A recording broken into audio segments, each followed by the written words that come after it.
Saya bersama kawan-kawan dari aktivis mahasiswa yang lain itu membuat FKSMJ.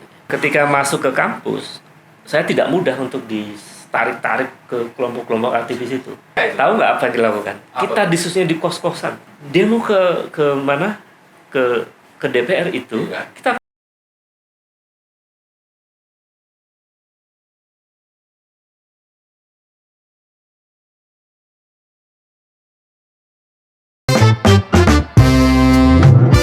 Oke, salam sehat untuk kita semuanya di tengah pandemi yang begitu hebat hari ini, tetapi kita semua tetap tegar dan tetap disiplin menaati daripada apa yang menjadi satu kebijakan pemerintah.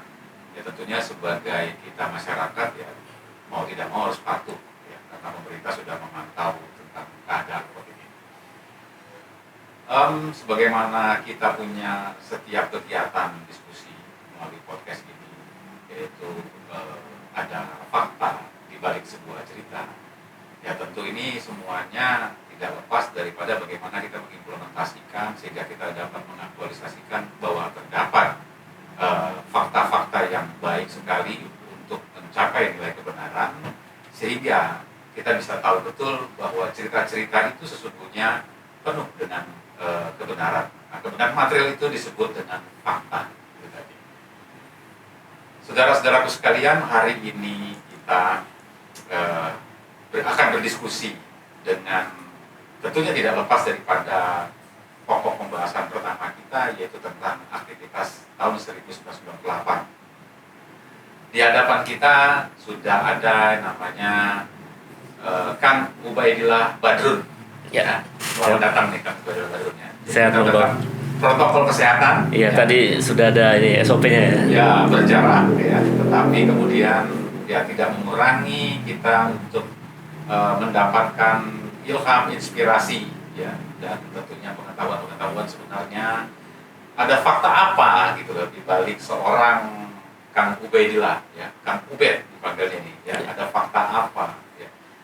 Kemarin juga dan sampai dengan hari ini kita sama-sama tahu bahwa Kang Ubed adalah seorang aktivis 98 yang pada saat itu tentunya sebagai seorang mahasiswa, bahkan mungkin senior mahasiswa, bahkan sudah lulus atau mungkin juga sedang menjalankan aktivitas sebagai mahasiswa pada saat itu ya. Supaya nggak strong banget ya, jadi Kang Ubed Kita ngobrol nih. iya, Kang Ubed ini tahun 98 itu apa sih, sebagai apa dan siapa sebenarnya Kang Ubed ini?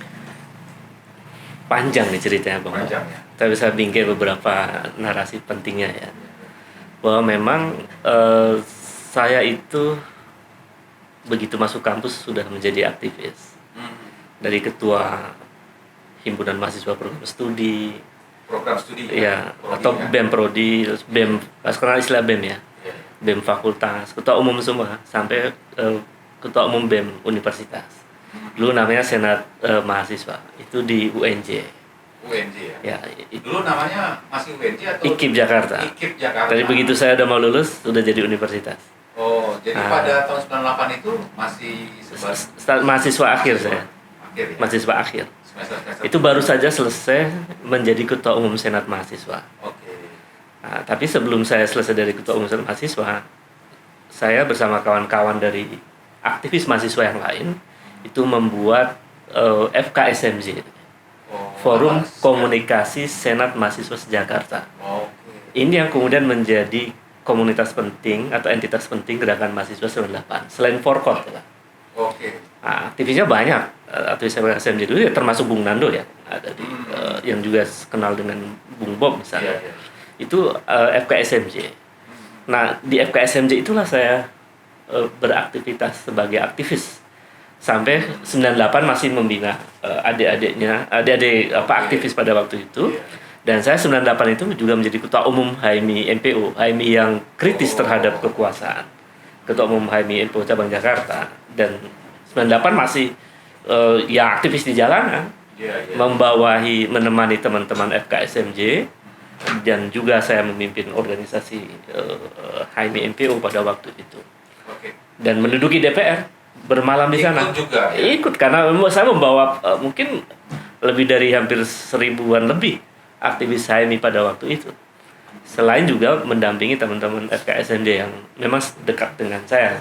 Kalau itu kan ujungnya itu di DPR itu dulu ya, begadang di situ ya kan, ingat ya, kalau Ya. salah itu. Betul.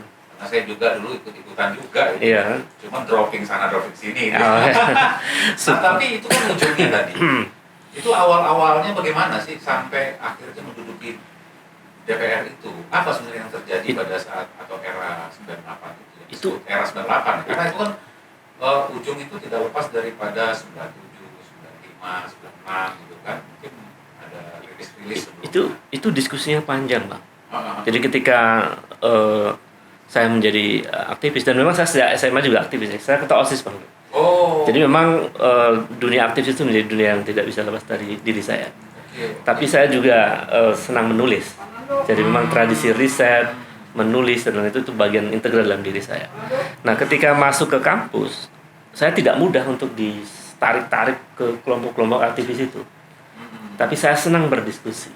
Iya. Lalu disitulah kita mengevaluasi aktivis 66, 74, 80-an, 90-an. Jadi ada itu di balik Ada riset, itu ya. ada diskusi dengan senior-senior itu dan aktivis-aktivis senior. Lalu kita kritik, kenapa aktivis 66 begitu menjadi menteri justru tidak mampu membawa atau menghilangkan praktek korupsi misalnya, KKN misalnya.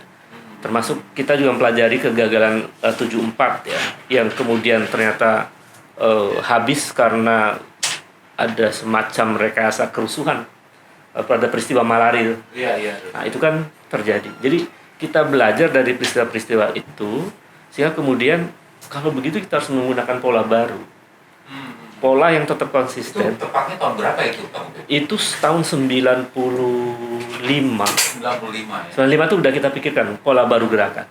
Jadi kita pasti membaca. Nah, dulu kan dibatasi tuh. Iya. Mau gerakan, mau kita diskusi apa dibatasi itu. Di warung kopi pun nggak bisa bahaya itu. Tahu nggak apa yang dilakukan? Apa? Kita diskusinya di kos-kosan. Di kos. Itu kita sebut sebagai ini universitas alternatif. Oke. Jadi di kos-kosan, Bang. Di hampir keliling saya dari kampus ke kampus di Jakarta. Tapi itu murni ya, pure itu kegiatan-kegiatan tersebut itu di angkatannya kamu Iya. Atau ada di balik itu ada orang. Kalau kita bikin diskusi besar, kita undang para senior-senior. Oke, yang Ya, 65, yang dan seterusnya, yang masih lurus ya pada waktu itu. Tapi begitu kita sudah diskusi dengan senior, ya sudah kita independen, bikin diskusi baru atau diskusi lainnya dengan teman-teman yang sesama era 90-an, 95. Kayak gerilya itu ya, gerilya Itu depan kos-kosan itu. Jadi kita pulang kuliah itu kan misalnya jam 5. Ngumpul di kos-kosan misalnya di dekat daerah Trisakti, ada yang dekat daerah Mustopo Beragama, Atma Jaya dan seterusnya. Kita muter-muter itu. Iya. Kos-kosan kampus-kampus lah ya. Iya, kos-kosan kampus. Iya. Habis maghrib itu sampai subuh, Bang. Sampai subuh. Dan itu bertahun-tahun, bayangkan 3 tahun itu. 3 tahun terus ya. Terus. Iya. Dan itu nggak ada capeknya. Luar biasa. Karena bahkan ketika kita mengumpulkan teman-teman ketua-ketua BEM itu, mereka tanya, ini ngapain sih kita ngomongin? Sekali lagi, makanya sekali Ya. lagi saya mau tanya, apa ada yang mengendalikan ini semua sebetulnya? Kalau Waktu itu ya, kalau waktu itu kami pembiayaan atau apa? waktu itu kami merasa bahwa kami independen. Independennya. Saya Faktanya begitu ya. Saya ya. Iya. Saya Faktanya kan lah gitu. Yes. Ada yang ngasih duit nggak waktu itu? Saya enggak. Nggak ada ya. Jadi saya secara individu tahu nggak, Pak? Demo ke mana? Ke DPR itu Iya. kita pakai ongkos masing-masing. Bahwa kampus menyediakan bus, ya terima kasih. Ya kita jalani aja, nikmatin. Semua teman-teman mahasiswa Kampus juga mendukung ya? dukung pada waktu itu. Oke. Bahkan nyediain bus itu. Oke. Itu kampus. Itu tapi kan 98 ya. Itu 98 ya, tapi proses. Tapi waktu lagi proses tadi. Oh, itu yang konsolidasinya luar biasa. Pribadi-pribadi aja. Jadi kita bahkan jujur aja sebetulnya saya ditawarin juga oleh orang-orang yang mungkin berkepentingan untuk kepentingan kekuasaan pada waktu itu. Tapi saya tolak. Tahu nggak tahu? Mungkin kamu yang lainnya mungkin. Mungkin yang lain bermain, saya enggak. Bisa di tracking kok ke orang-orang. Jadi saya waktu itu ditawarin oleh salah satu bagian penting dari kekuasaan dalam tanda petik ya, Bang, untuk menghentikan konsolidasi ini. Karena kan semua ketua-ketua senat kumpulnya di tempat saya. Iya. Dan saya tahu nomor mereka semua. Nah, begini, rupanya Kamu pada saat itu meyakini bahwa dirinya tidak dalam kapasitas pengaruh atau orang lain. ya, Enggak. Tidak ada ya. Enggak. Tidak ada pada saat itu. Enggak. Enggak tahu kalau teman-teman, kita tidak suzon ya, tapi Iya. enggak tahu teman-teman ya. Nggak tahu teman-teman. Artinya begini, saya bisa dapat menyimpulkan bahwa dari sekian banyak Kang Ubed dan kawan-kawan itu memiliki perspektif walaupun ada perbedaan tetapi ada satu tujuan. Ya. Nah, saya ingin tahu sebenarnya pada saat itu sampai ke indekos sampai ya 3 tahun loh. 3 Ya. tahun itu bukan waktu yang sebentar. Ya, betul. Sementara kan di kuliah kan, di kampus kan kita mesti kuliah, mesti belajar, tertentu Betul. juga keilmuannya gitu kan. Nah ini Gimana itu sebenarnya ya? apa sih sebenarnya yang menjadi pada saat itu sehingga menjadi semangat untuk berdiskusi gerilya ya, gerilya dalam diskusi. Nah, Ya, betul. itu. Jadi kita melihat sebenarnya fenomena, realitas empirik atau tadi fakta di lapangan. Karena saya banyak melakukan penelitian juga, Oke. penelitian kualitatif Pada saat itu. pada saat itu. Anda sebagai semester berapa itu mahasiswa? Oh, itu saya sudah. Penelitian kualitatif. Jadi itu? saya kuliah itu 3,5 tahun udah selesai, Pak. Oke. Tapi sisa waktu ini Cum laude, jangan-jangan cum laude. saya masih berprestasi. Oke, good. Nomor 1 Jadi di kampus. Keliling diskusi gerilya juga ya. Iya. Mikirin negara juga Iya, prestasi juga alhamdulillah. 3,5 tahun selesai kuliah ya kan, dan prestasi gitu Iya, ya. tapi itu belum saya skripsi. Oh. Jadi sisa waktu itu saya pakai untuk menjadi aktivis. Oke. Jadi Oke. karena waktu begitu 3,5 tahun sudah selesai kuliah semua, tinggal skripsi, saya terpilih menjadi ketua umum senat mahasiswa Oke. Kalau sekarang BEM ya. atau BEM. Ya, jadi memang saya melihat cara terbaik untuk melihat negara ini memang harus riset. Iya. Jadi saya nemuin masyarakat di pedalaman di pinggir kota Jakarta, kayak di Perumpung, Iya.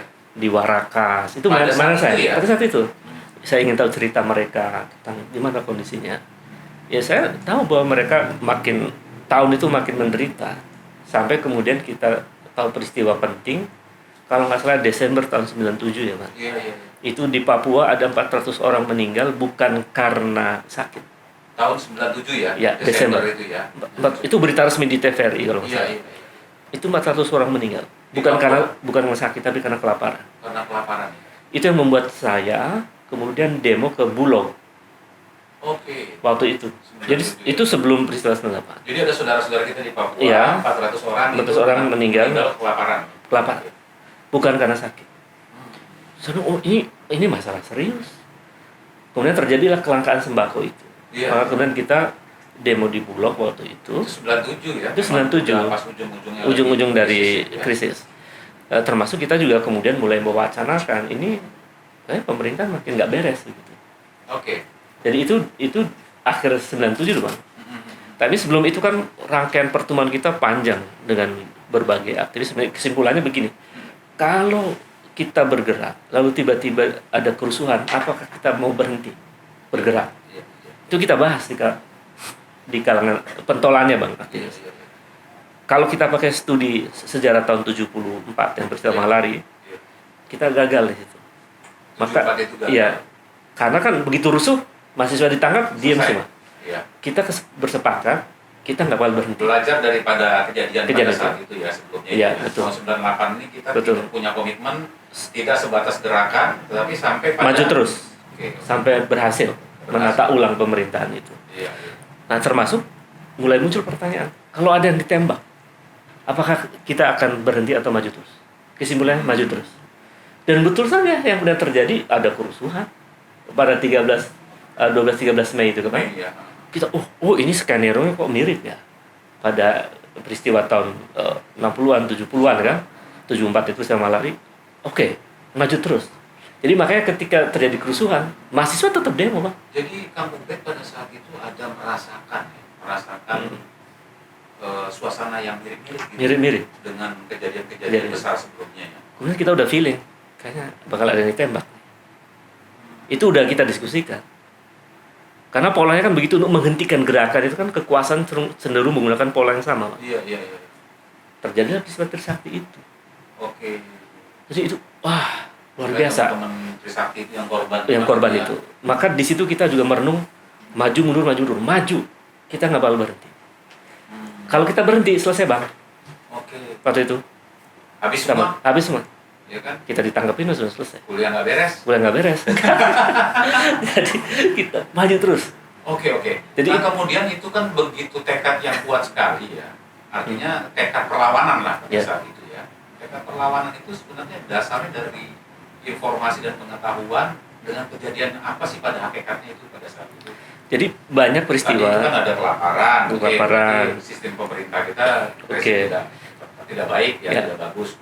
Nah kemudian sampai ada perilaku apa atau attitude apa ya di kalangan pejabat pemerintah pada saat itu yang di mata daripada teman-teman kamu sebagai mahasiswa itu kayak apa yang bikin kayak tekad sampai kuat, udah jangan sampai kalau udah kena stop kita berhenti, jangan terus maju gitu. Jadi kita memang memikirkan rakyat dengan korban yang begitu banyak itu, kemudian korupsi juga merajalela pada waktu itu. Banyak sekali para profesor waktu itu mengingatkan bahwa ada 30% dari APBN itu dikorupsi. APBN dikorupsi. Caranya kalau menurut profesor maupun pandangan dari mahasiswa pada itu caranya bagaimana mengkorupsi? Mereka bancakan di APBN, dibagi-bagi kementerian. Kementerian ya ada proyek-proyek dari situ kemudian diambil ke para. Jadi ada APBN. Betul. APBN itu dropping 30% menteri. Enggak. Jadi APBN itu kan ada banyak komisi-komisi ya. Oke. Itu kan kemudian komisi menangani kementerian-kementerian kan. Iya. Nah, APBN kan pasti dipakai untuk menjalankan pemerintahan. Dipakai oleh kementerian-kementerian itu. Nah, di kementerian-kementerian itu bocornya.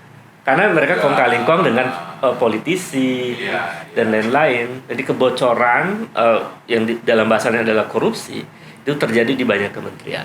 Yang totalnya itu bisa mencapai 30%. Kalau nggak salah itu Profesor Sumitro juga mengatakan itu. Jadi itu sebenarnya sebuah rangkaian kalau dalam kacamata hukum ya, itu disebutnya itu Delnaming itu. Delnaming itu ada plegen, down plegen. Siapa yang melakukan, siapa yang terus serta melakukan, ya kan? Siapa yang menjadi pengendali untuk perbuatan itu tadi. Betul. Artinya ini APBN masuk ke komisi-komisi, ya kan? Komisi-komisi itu tentu kan afiliasi daripada eksekutif. Dalam hal ini adalah kementerian. Kan? Betul. Nah di kementerian inilah ya, itulah yang juga pada saat itu ya sampai hari ini masih dikuasai oleh pola-pola semacam itulah. Politik gitu ya. Betul.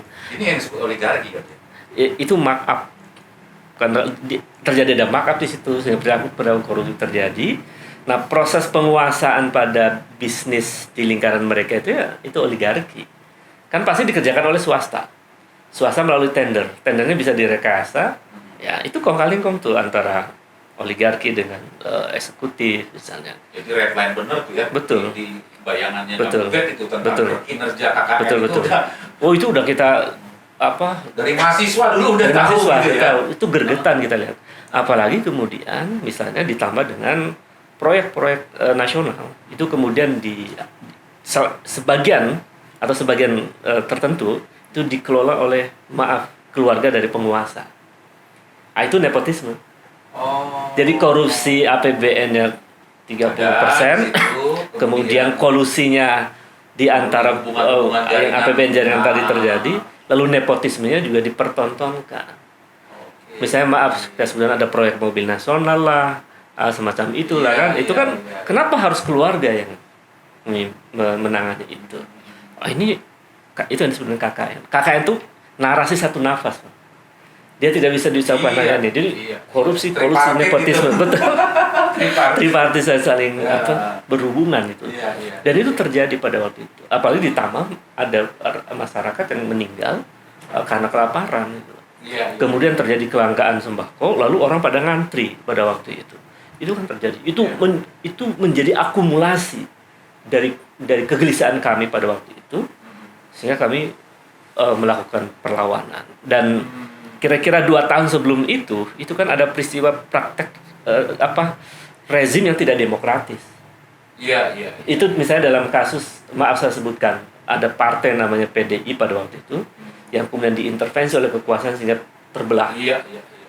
Itu ada PDI yang sekarang menjadi PDIP itu. Itu saya ada di situ, Bang. Peristiwa 27 Juli 96 itu saya ada di situ. Ada di mana nih? Ada di Jalan Diponegoro. Jadi ceritanya kan FKSMJ itu terbentuk pada 23 Maret tahun 96. Iya. Itu di Ramangun ya, 2NJ. rapat-rapat kita tuh intensif di situ. Nah, lalu yang di Diponegoro itu kan ada mimbar bebas. Iya, betul. Nah, saya sebagai aktivis FKSMJ dan memang pendiri dan ya cukup intensif ya mengelola itu, mendampingi kawan-kawan. Sebetulnya saya mau orasi itu, Bang. Sudah dipersilahkan dari aktivis mahasiswa untuk orasi di panggung mimbar bebasnya PDI. Jadi kalau saya orasi, dan itu di hari makin sore kan peristiwanya itu ya. Di hari-hari itu, di hari hampir peristiwanya itu. Kalau saja saya orasi, mungkin saya juga sudah kena. Jadi, sebelum orasi, peristiwa itu kemudian terjadi. Jadi pada saat itu memang untuk seperti pola pembelahan PDI waktu itu partai juga terjadi wujud bahwa pandangan para mahasiswa itu adalah kerjaan atau kelakuan daripada rezim. Ini praktek yang tidak demokratis. Ya. Kita tolak. Jadi kan bayangin itu peristiwa yang rezim yang tidak demokratis, kemudian koruptif, nepotis, kolutif. Ya, setidaknya semua. Dulu Kang Ubed bersama teman-teman FKSMJ ya sebutlah membela kebenaran pada saat itu ya. Artinya pembelahan PDI dulu itu tidak benar gitu ya. Betul. Justru artinya sekarang yang dibelah ini, yang dimiringkan ini itu jadi PDI Perjuangan sekarang berjaga ya. Mestinya jangan mengulangi hal yang sama. Betul. Yang dulu Kang Ubed bela ini loh. Betul. Harusnya Kang Ubed nggak ikut jadi di DPP PDI Perjuangan itu. Oh, sempat ditawarin, Mas. Jadi ya saya sempat ditawarin. Jadi saya kan sempat ke Jepang ya. Hampir 3-4 tahun lah. Hampir 4 tahun. Sepulang dari Jepang itu kan tahun 2000 berapa ya? 2006 lah. Jadi saya setelah peristiwa reformasi itu nuntasin saya studi saya, lalu saya dapat kesempatan ke Jepang. Nah, pulang dari Jepang itu sempat ada PDIP membentuk Baitul Muslimin. PDIP. Waktu itu ada yang orang Bang Musi, orang DPP pusat tuh nawarin saya untuk maaf saya sebut itu sebagai sekjen lah kira-kira begitu. Jadi sempat, tapi saya bilang saya ternyata diterima sebagai ASN, memilih jalan ASN jadi akademisi. Jadi saya memilih akademisi, saya tolak. Jadi tadi itu ya, artinya kan 98 itu sudah selesai. Kang Ubed konsentrasi sebagai akademisi. Jadi setelah jatuhnya rezim dan pada waktu itu yang banyak tawarannya, tapi saya lihat kalau agenda-agenda reformasi yang kita mau itu tidak tuntas, ini bakal terjadi yang sama kok polanya. Jadi waktu itu kan sebenarnya kita menginginkan sesuatu yang ideal. Jadi kalau FKSMJ itu ingin membentuk Dewan Presidium Nasional, pemerintahan transisi sementara. Ini isinya adalah para tokoh dari semua segmen yang pro perubahan. Nah, Dewan Presidium Nasional ini yang nantinya menyelenggarakan pemilu. Lalu setelah pemilu ya baru definitif. Tapi kan itu nggak terjadi. Begitu tumbang, ada transisi, ada peristiwa Ciganjur. Apa pemikiran kamu itu pada saat itu? Karena dengan Dewan sesuai dengan POP juga dong berarti kan? Iya, sebetulnya nggak sesuai. Kalau teman-teman Forkot kan itu penilaian kamu itu kan itu 98 udah selesai tuh. Rezimnya sudah tumbang. Kemudian ada rezim baru lah gitu kan. Itu kapan kamu bisa menyatakan bahwa ini ternyata tidak sesuai dengan POP? Sejak jatuh juga. Sejak 98 itu. 98 itu juga. Jadi sejak 98 itu kita mau 98 itu 99 sampai dengan 2021 sampai sekarang ini ada perubahan nggak? Dirasakan oleh kamu? Menurut saya tidak seperti yang saya bayangkan, tidak seperti yang saya harapkan. Berarti agenda reformasinya ada yang nggak beres dalam sirkulasi kekuasaan dan macam-macam. Jadi karena pada waktu itu kita menginginkan Dewan Presidium Nasional yang menyelenggarakan pemerintahan transisi. Dan pada waktu itu, maaf kalau saya sebutkan, sebetulnya kita ingin Golkar dibubarkan. Sementara waktu, kalau nanti kemudian Golkar bikin partai lain, itu nggak ada masalah. Kayaknya udah terjadi sekarang dari partai golongan karya jadi banyak partai sekarang. Jadi dulu kan dia apa sih namanya? Kan dulu Golkar doang, nggak ada partainya. Nggak ada partai dia. Iya, golongan karya saja. Sekarang partai Golkar. Waktu itu kita ingin Golkar dibubarkan, bukan karena kami membenci personal di tubuh partai itu, tetapi kami ingin bahwa ada edukasi politik baik. Bahwa sebuah partai yang pernah mengakibatkan negara dalam kondisi terpuruk harus dihukum. Iya. Nah, bubarkan dulu. Setelah itu mereka bikin partai baru, silakan. Tapi kan agenda itu tidak jalan. Agenda itu tidak jalan, ya kita menilai ini sama saja. Waktu pemilu tahun 99, jujur saja saya menolak pemilu. Tahun 99. Karena melihat ini bakal sama. Dan hasilnya 2022 Dan hasilnya ini ya. kemudian bisa. Sekarang kita bisa lihat. dalam situasi yang sama ya. Luar biasa. Jadi artinya ada sesuatu yang nggak beres dalam tata kelola negara. Dan itu dilakukan oleh aktor-aktor politik. Di tengah kegundaannya Kang Ubed, di mana boleh jadi ya apa yang menjadi agenda reformasi yang kita sebutkan juga menjadi jalan atau hoax pikiran para aktivis pada saat itu ya, yang sampai hari ini tidak atau belum bisa terrealisir ya.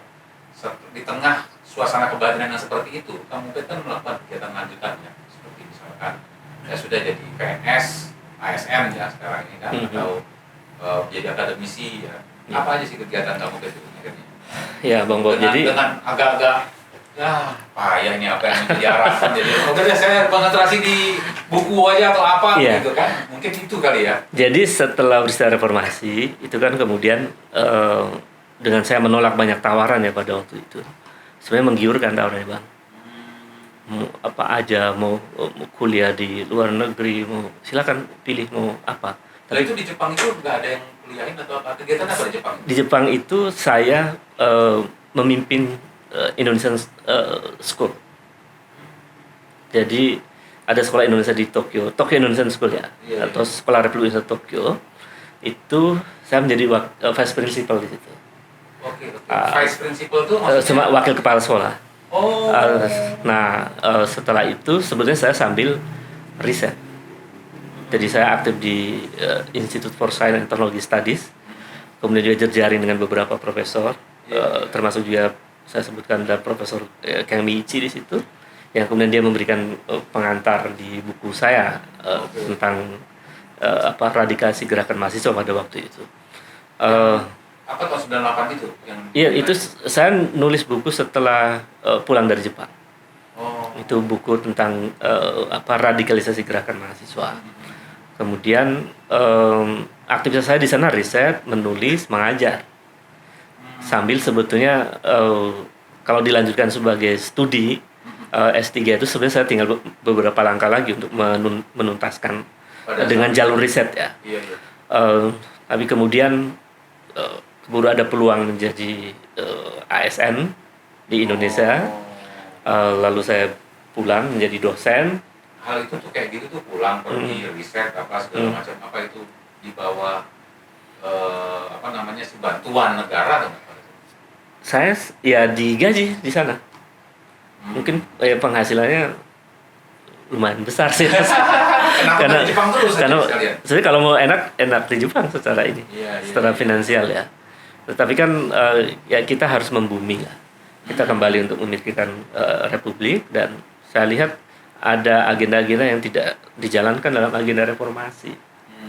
Nah begitu saya pulang, saya memilih jalan mau partai, mau akademisi. Pulang dari Jepang nih? Iya, pilihannya kan itu. Dan itu yang menawarin tidak hanya PDIP sebetulnya. PKB bahkan ketua umumnya waktu itu Pak Alwi Shihab yang sempat ke Tokyo, sempat komunikasi juga. Kemudian PKB ya, kemudian juga Golkar sempat juga ada yang menawari di Litbangnya. Kemudian PKS juga sempat ada yang menawari di salah satu divisi risetnya atau kaderisasinya, saya lupa. Kemudian juga partai-partai baru itu juga menawari. Tapi saya mikir oke, saya memilih jalan intelektual. Jadi partai-partai itu kemarin nawarin tuh ya waktu itu ya? Pas sampai pulang. Iya, nawarin. Menawarkan jabatan-jabatan tertentu di kepengurusan partai. Di kepengurusan partai. Ada yang telepon, ada yang datang langsung ke rumah. PKS, Golkar, PDIP juga. Ya PAN juga, Demokrat juga. Sempat Demokrat. Karena saya dulu ngajar kader-kader Demokrat juga. Oke. Sempat ngajar. Selain ngajar kader-kader PDIP juga. Jepang sempat ngajar ke kader-kader partai. Iya, hampir semua partai. Kader PDIP. Kalau PDIP malah sampai sekarang masih ada kader-kader pentingnya sama saya. Konsultannya. Belajar tentang politik, belajar tentang bagaimana menjadi negarawan. Dan lain-lain itu sama saya. Itu Jadi, kadernya, kader-kadernya. profesionalnya. Profesional. PDIP. Siapa aja? Yes. Bisa disebut ya. Kalau yang pernah di dalam sekolah resminya itu kan ada, mau saya sebutkan ada Rano Karno, dulu. Ada Gubernur loh itu. iya, tahu dia. Ada Mbak Sri kan orang deketnya Mbak Mega. Oh. Dan itu semua sekolah. Mbak Sri. Mbak Sri. Bisa ditanya, kenal nggak mas saya? Saya intensif diskusi di kelas, saya ajarin politik seperti apa, bagaimana idealisme harus dijalankan di dalam politik, bagaimana politik yang demokratis, anti korupsi dan seterusnya. Itu ya saya ajarkan di kelas, ngomongin tentang siapapun, ngomongin kebangsaan, Pancasila dan macam-macam. Jadi memang semua partai bang. Jadi kalau saya gara-gara ngajar PDIP lalu disebut kader PDIP kan enggak, orang ASN. Itu tahun berapa? Tahun berapa itu? Itu sebelum 2009 lah. Oh. Sebelum 2009. Itu kan dari itu. Masih generasi X, sekarang generasi Z. Iya betul. Terus ya, sampai sekarang, sampai sekarang kan masih diundang partai-partai politik. Okay. Termasuk sampai sekarang kader PDIP sama saya masih ada. Masih ada. Ya? Masih ada, intensif bang. Okay. Itu peristiwanya unik tuh, mengapa dia minta saya jadi konsultannya. Karena dulu gara-gara saya konsisten. Iya. Jadi saya pernah memimpin satu risetnya itu panjang tuh. Bicara riset apa segala macam ya. Oke. Selain akademisi, artinya akademik ya, kegiatan-kegiatan yang berbau akademik, kan Kang Ubed juga kita dengar ada di bagian riset lah, apalah itu. Coba bisa diceritain itu. Akhirnya kan kalau nggak salah pernah juga saya melihat di beberapa media Kang Ubed tuh menilai survei atau apa segala macam. Oh iya apa betul. Ini gerakan-gerakan apa ini sebenarnya ini? Jadi memang kekecewaan Kang Ubed loh 98 itu kan. Iya. Nah. Jadi saya kecewa dengan praktek demokrasi kita yang terlalu saya sebut sih sudah menjadi industri ya, yang seringkali. Demokrasi hari ini gimana? Ya demokrasi kita buruk. Kan argumennya pasti data dong. Datanya indeks demokrasi kita itu angkanya 6,30. Itu angka terburuk sepanjang 14 tahun terakhir. Oke. Dari berapa turun 6,30? Ya, tadinya 70-an masih. Ya, sekarang udah 6,30. Kemudian ditandai oleh apa ya? Indikasinya apa? Indikasinya diantara adalah kebebasan sipil. Oke. Bahkan angka kebebasan sipil kita itu angkanya 5,59. Merah rapotnya. Padahal kan di tengah media mainstream, media sosial apa segala macam ini kan kayaknya bebas-bebas saja ya, kayak kita sekarang ini. Itu menarik bang, karena itu disertasi saya. Jadi saya melihat ada paradok demokrasi di Indonesia itu. Satu sisi diberikan ruang kebebasan dengan hadirnya internet misalnya, tapi di sisi lain ada langkah-langkah pembelengguan dari praktek kebebasan itu. Itu yang melalui pasal ujaran kebencian, hate speech. Betul. Ada pasal karet di Undang-Undang ITE itu dan lain-lain yang dipakai sehingga termasuk juga ada pembubaran organisasi yang tanpa pengadilan misalnya dan seterusnya, termasuk juga penangkapan, pemenjaraan, kekerasan aparat terhadap demonstran dan lain-lain lah. Semacam itu masuk dalam indikasi itu. Sehingga kebebasan sipil kita rapotnya merah. 6,3. Bahkan kebebasan internet kita cuma 49 nilainya. Kebebasan internet. Iya, internet freedom. Itu yang melakukan riset adalah Freedom House, satu lembaga riset penting di Amerika. Di dunia ini dibuat indeksasi kebebasan internet. Bagaimana warga negara merasa memiliki kebebasan di dunia digital, di internet. Itu diindeksasi. Makin banyak negara yang membatasi dengan cara kekerasan dan atas nama hukum dengan pasal karet itu, ya itu indeksnya akan makin kecil. Sekalipun itu dalam dunia maya. Sekalipun dalam dunia maya. Kan itu pasal karet tadi, undang-undang ITE itu. Nah, itu memperburuk kebebasan internet. Dan kita skornya 49. Jadi artinya kalau ditanya apakah demokrasi sekarang itu buruk? Ya buruk. Pakai apa? Data argumentasinya, bukan argumentasi lain. Indikasi dan data maupun juga analisisnya kamu tadi. Kamu itu punya lembaga ya? Memimpin betul. Apa nama lembaganya? Jadi saya itu ada Puspol Indonesia. Yang L-nya 1 ya, bukan L-nya 2. Yang L-nya 2 itu yang agak aneh gitu ya. Puspol Indonesia. Mirip, namanya mirip dari Pusat Politik ya? Pusat Studi Sosial Politik Indonesia. Lalu saya juga memimpin CESPOL, Center for Social Political Economic and Law Studies. Nah, itu juga lembaga riset yang ini kumpulan dosen-dosen muda, akademisi muda yang masih punya idealisme riset. Jadi kita nggak bisa mengubah data untuk kepentingan politis. Kita suguhkan data dengan sebenarnya, silakan. Jadi Puspol Puspol sama Cespol. Cespol. Saya juga pernah menjadi ketua laboratorium fakultas ya, laboratorium lembaga riset fakultas di kampus. Jadi memang tradisi riset saya itu melekat. Saya nggak bisa melakukan sesuatu, mengkritik sesuatu tanpa riset. Saya pasti riset. Termasuk yang kemarin rame-rame itu. Itu kan saya pakai riset. Ada argumen teoritik dan argumen data yang apa ini? kemarin Jalan Kuningan.